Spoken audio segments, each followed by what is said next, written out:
The contract restructuring for the Cleveland Browns is underway. $36 million of Deshaun Watson's contract restructured. The Browns are now cap compliant, almost $13 million over the cap, ready to begin the legal tampering period, otherwise known as free agency, on Monday. And I will give you my guys of the 2025 NFL Draft. Browns 3D starts now.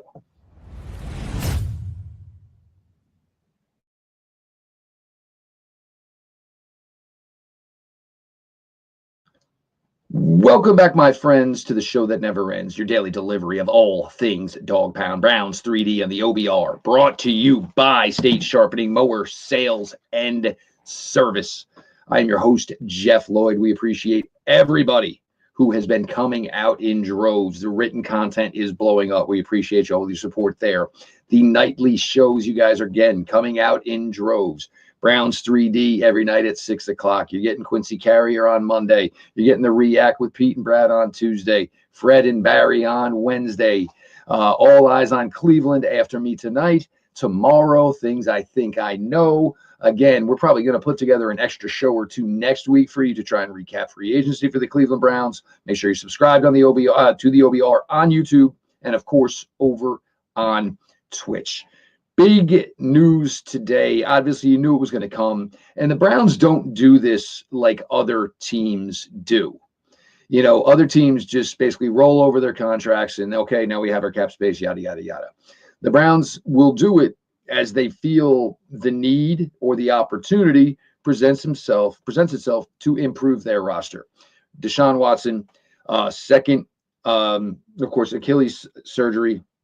Not a thought of in any way physically to be a part of the 2025 season. Let's be honest, somehow, some way, he was not really going to be a part of the 2025 season in any way whatsoever.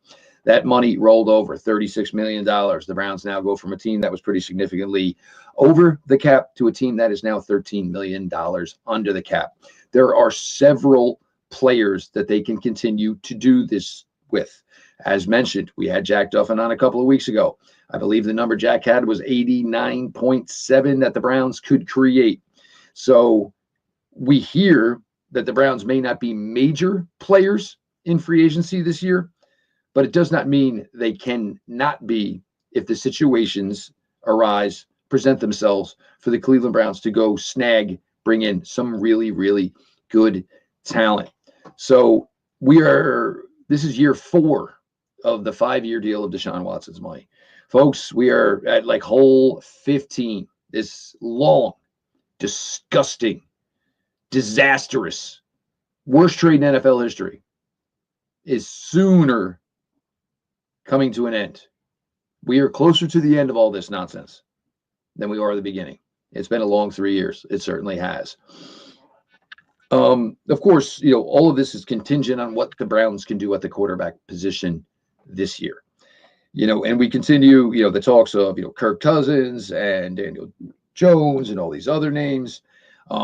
Geno Smith certainly could be a possibility for this team. One I would absolutely be in on as well.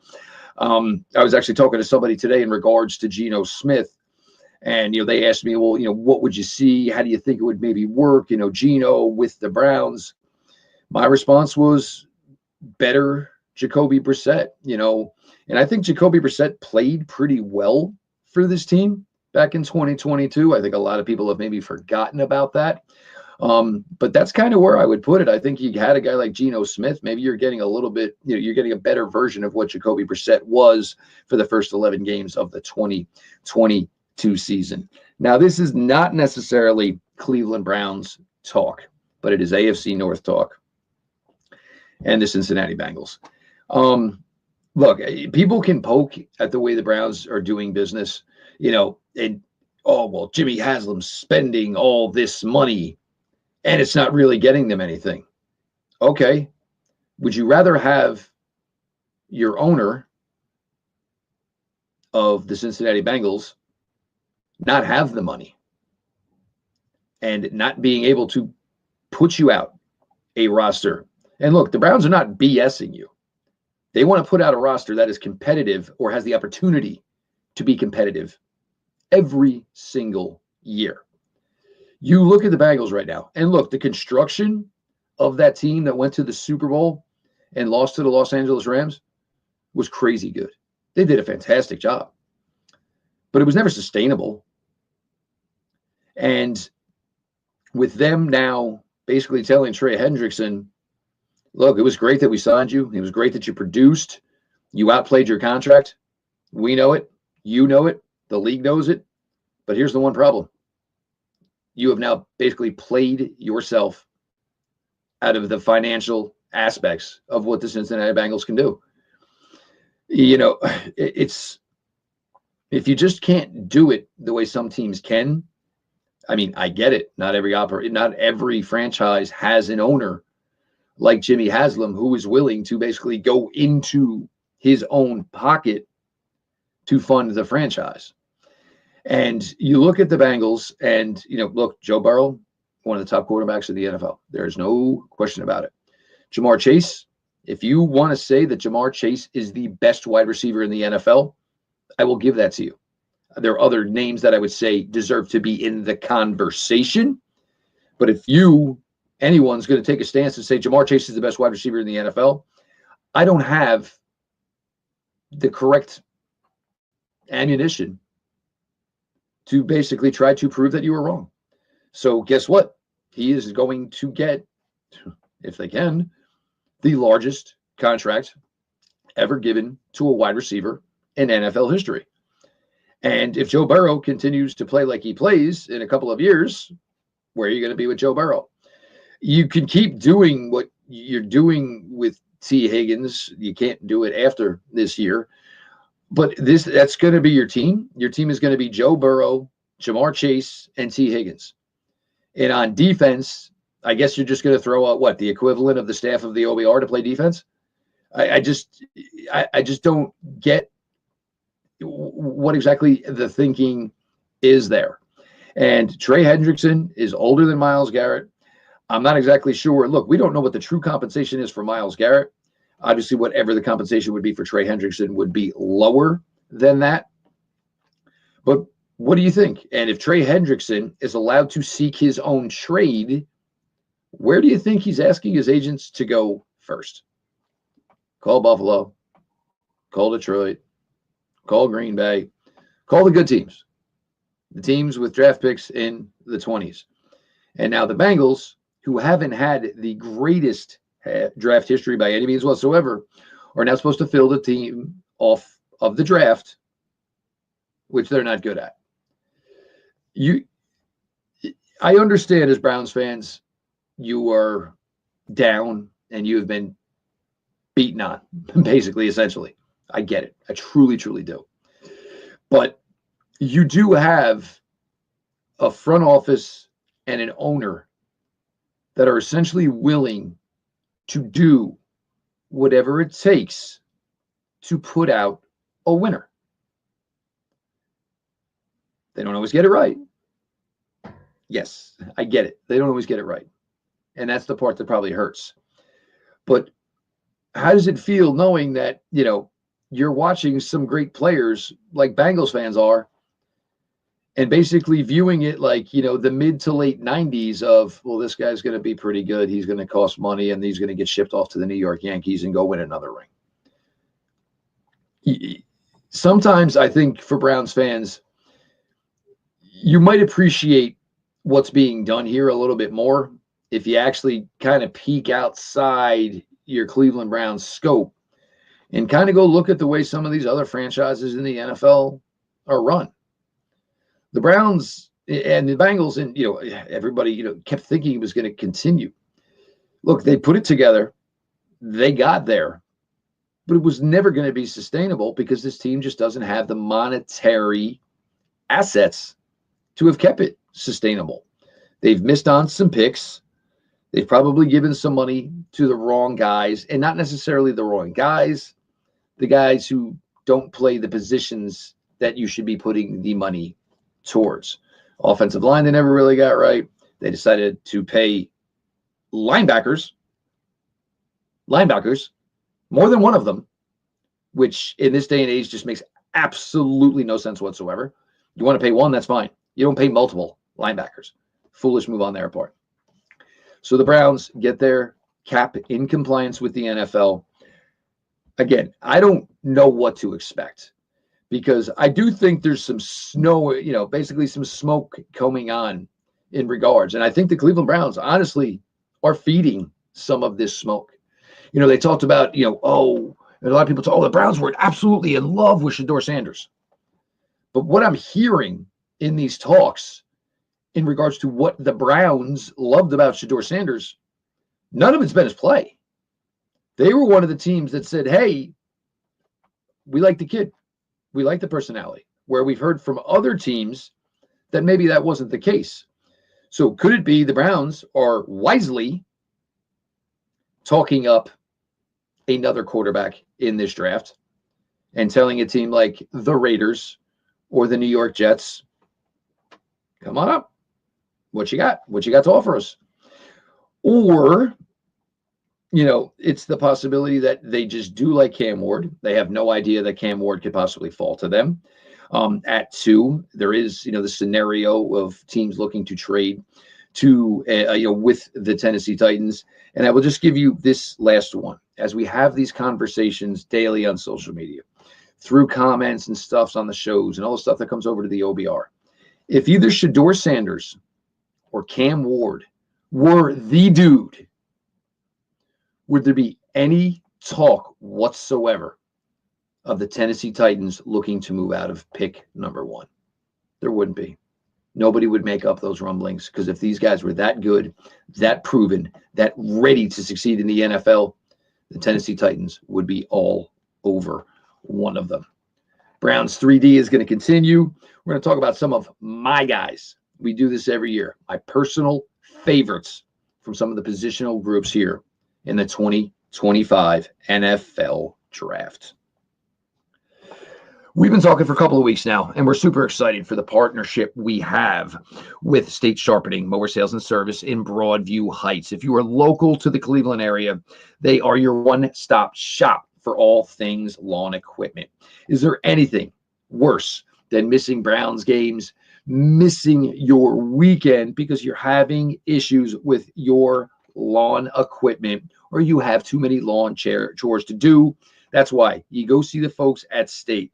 They have the best lineup of new Cub Cadet mowers to cut your mowing time down, as well as genuine parts and expert factory-trained technicians to get your existing mower back into peak shape. Whether you're in the market for the state-of-the-art Ultima Zero Turn or the top dog Enduro Series tractor, let State Sharpening and Cub Cadet help you keep your weekend yours. Veteran-owned, the Kane family are lifetime Clevelanders. They are lifetime Browns fans and proud supporters of us here at the OBR. Again, if you're local to Cleveland, State Sharpening Mower Sales and Service in Broadview Heights is your hometown team for all your lawn equipment needs. All their info is at statesharp.com. That is STATESHARP.com. Jeff Lloyd, your latest Browns 3D continues. We are sitting here talking. We got through the news of the day. The Browns are now in cap compliance. And if you are truly upset with the way the Cleveland Browns are right now, look at a team like the Cincinnati Bengals and see what it feels like to have a team that is essentially fool's gold. Your owner will commit to your team. Your owner will pay for your team. You could be in a lot worse situation as Cleveland Browns fans. Now, we'll start off my guys. This doesn't necessarily mean I'm taking top guy. I am taking guys that I just personally like, and I think for the value that you can get them would be a very, very good player. Quarterback, I'm one of the few that talks him up. I really am. And is he maybe a round 4 guy? It's possible. It's Kyle McCord for me. And I know that certainly leaves a little bit of a sour spot here with the fan base of the NFL team that I cover in regards to the biggest college football program near the city of Cleveland. But I will tell you right now, what Kyle McCord did this year, and look, things that happened certainly on him And now this is probably where the meetings are so crucial for a guy like Kyle McCord. Questions of maturity. And, did you get over this? Did you get past this? Are certainly things that are going to come up with Kyle McCord. But you look at what he did this past year at Syracuse, and look, he's playing with NFL talent. Certainly not the level of NFL talent that he left in Columbus, but certainly played with NFL talent. LaQuint Allen will be a day three running back. Get ready. His name's going to come up again. Rondé Gadsden's son, legit player. There is other really good talent on the offensive side of the ball at Syracuse. Kyle McCord had one terrible game Thursday night in Syracuse. Thursday night in Pittsburgh. These boys in the secondary and the linebackers were all over him. I will be completely honest with you. Go watch that game. Because if you ever want to see a game where you think that maybe the opposing team's defense got a hold of your playbook or knew your calls, that was one. 5 interceptions. Terrible, terrible outing. How did Kyle McCord respond after that Thursday night atrocity in Pittsburgh? Did not throw a single interception for the remainder of the season. Now, look, I don't know, and I'm not trying to say that I think Kyle McCord by 2026 is your franchise quarterback of the Cleveland Browns. But what I'm saying is Kyle McCord, what I saw this past fall in 2024 playing for the Syracuse Orangemen, is a guy that could be a legit player in the NFL at the quarterback position, could be a lower burgeoning on mid-tier starting quarterback, which we have seen be successful for the Cleveland Browns under the Kevin Stefanski regime. But this guy will be in the league for 10 years. He's got the talent. He's got the brains. Kyle McCord, for me, and again, this is based on where I think they will go. Kyle McCord should be a 4th-round guy. For me, I'd be all over that. The running back position. And I put this tweet out last night. And I have a habit of do this, and I definitely know I have had a tendency to do this in years past. I try to look for guys on tape who kind of remind me of Nick Chubb. That's how good he was. This is a running back that I have seen play so well for this franchise. I want that type of guy. I want a guy to look like him. You watch some of Travion Henderson's tape, and you watch the long runs. You watch what he does with the screens. You watch the way he just vacuums up open grass. Travion Henderson, who runs a full 1/10 of a second faster than Nick Chubb did at the combine, jumped a little bit better. Only thing, and I think the biggest difference is that Travion Henderson's arms are about a little bit more than an inch shorter than Nick Chubb. I think it would have to be pick 33. And I did get many people responding that, hey, Travion's going round more.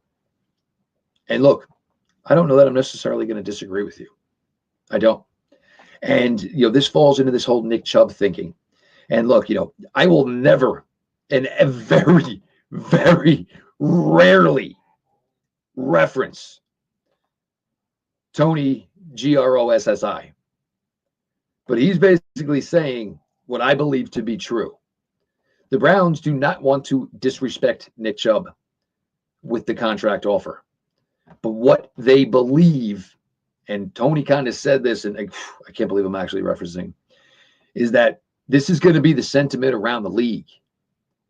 That Nick has been so significantly injured twice, nobody, and I mean nobody, knows what the worth is. So when nobody knows what the worth is, hey, it's 1 year, $1 million and change, and some incentives. And I think that's where it's at.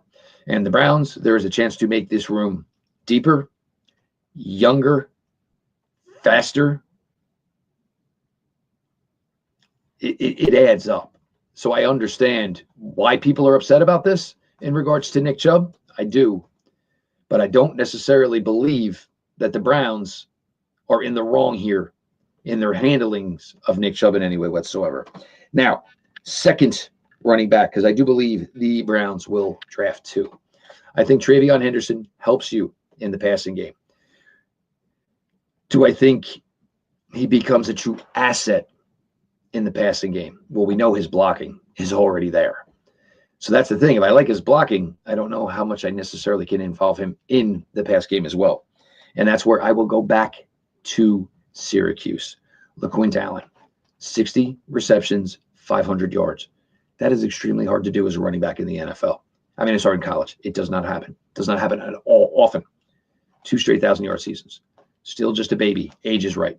Will get a 40 time, but jumps, everything. Look, LaQuint Allen, and he looks really good in the field work. And this is the thing with the running back position in this year's draft. A lot of guys are already overlooked, are going to continue to get overlooked just due to the overall depth of the class. LaQuint Allen had a really great workout, in my opinion, at the Combine. But unfortunately, there are just so many other good backs in this class. He was overlooked. So if I can get LaQuint Allen with one of the 755 round 6 picks the Cleveland Browns have, I will do it. Double dip on this running back class. I will say it again.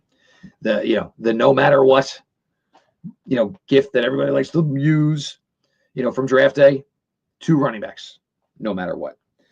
The wide receiver position, look, I've told you guys for weeks now, I'm really struggling with this wide receiver position as far as what is available. Free agency, no doubt. You got teams trading for Christian Kirk, for God's sakes. The Houston Texans just did that. And the draft. I don't know where to go with this class. I'm going to be completely and utterly honest with you.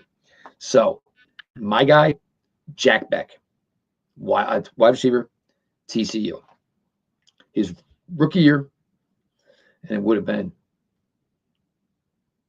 21 at LSU, played with Brian Thomas Jr., played with Malik Neighbors. Jack Beck was a freshman on that team with those guys as well, was the leading receiver over Malik Neighbors, over Brian Thomas Jr., plays physical, gets in the air.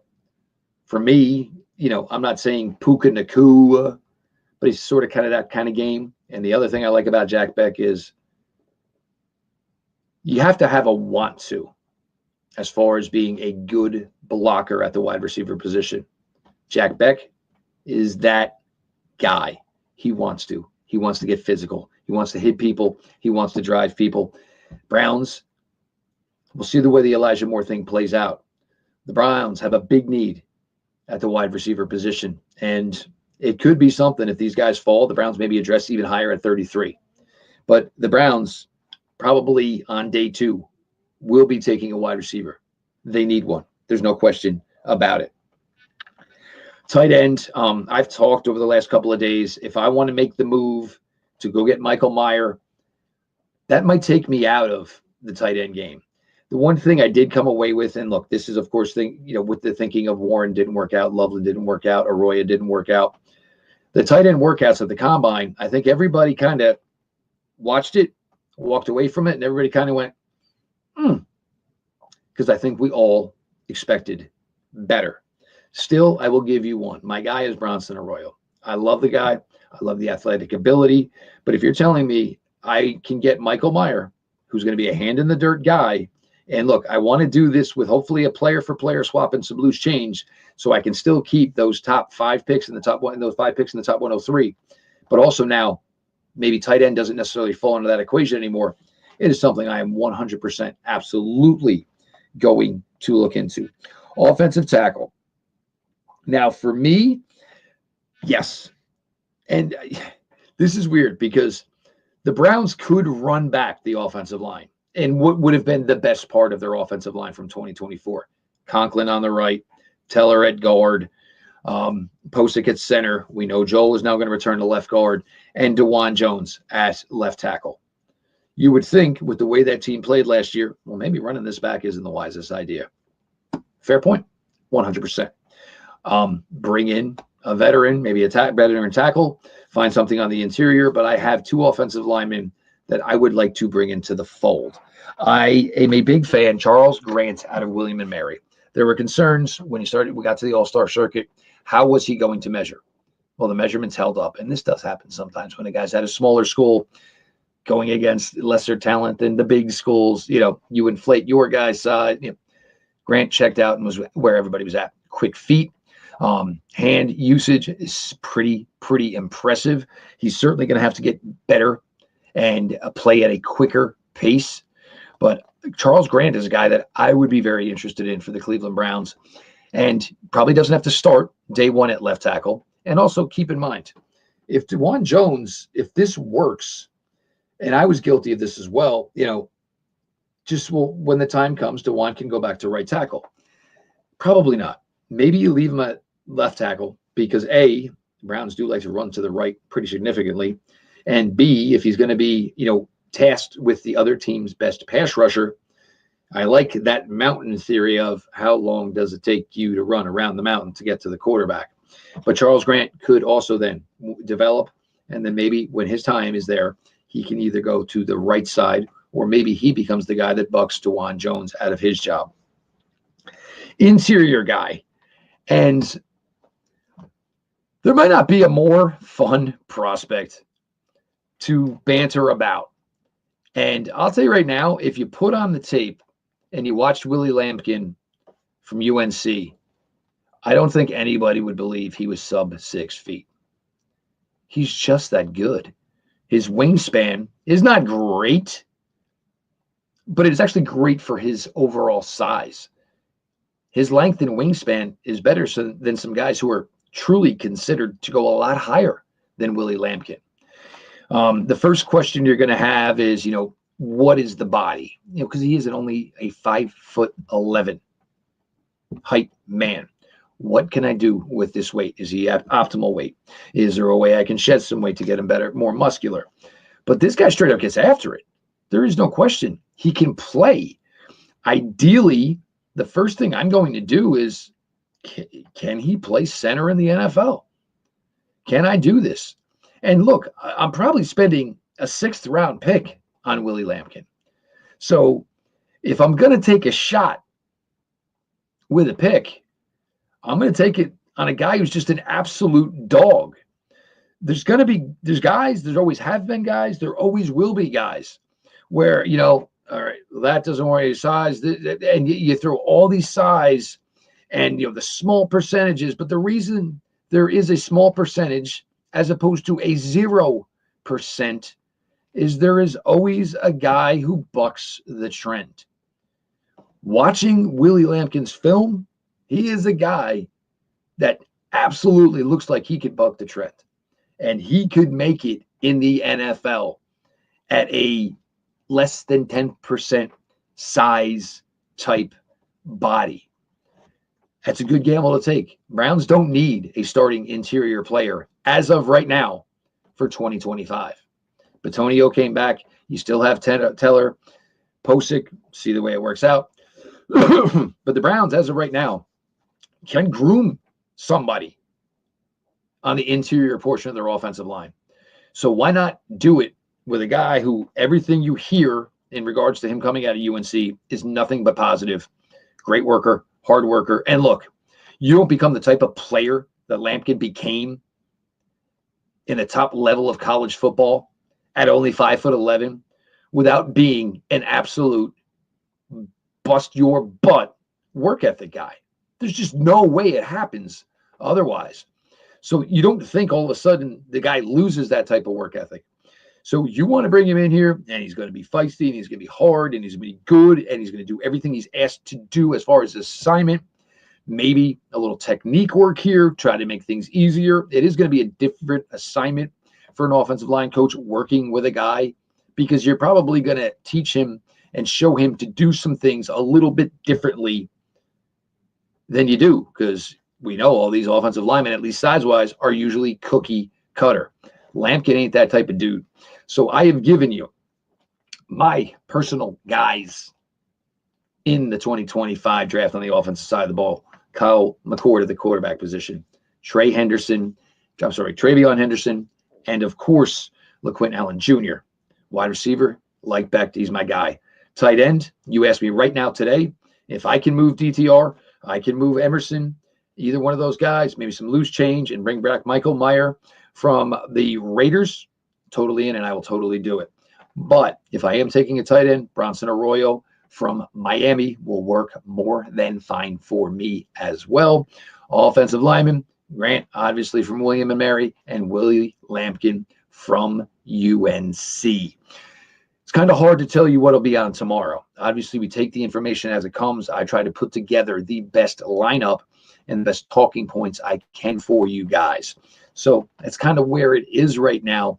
We're just taking it as it comes, taking it as we get it, and of course, to turn it in, obviously, hopefully some great conversations that all of you are enjoying. You will certainly have all eyes on Cleveland after us tonight. I'm your host, Jeff Lloyd. We appreciate all of you who come out every day, read the written content, come out at night, spend the night with us, check it out on the streams, follow, of course, on YouTube, the OBR, follow, of course, on Twitch, the OBR. This has been your daily delivery of all things Dog Pound, Browns 3D on the OBR, brought to you by State Sharpening Mower Sales and Service. I am Jeff Lloyd, and we will talk to you all tomorrow.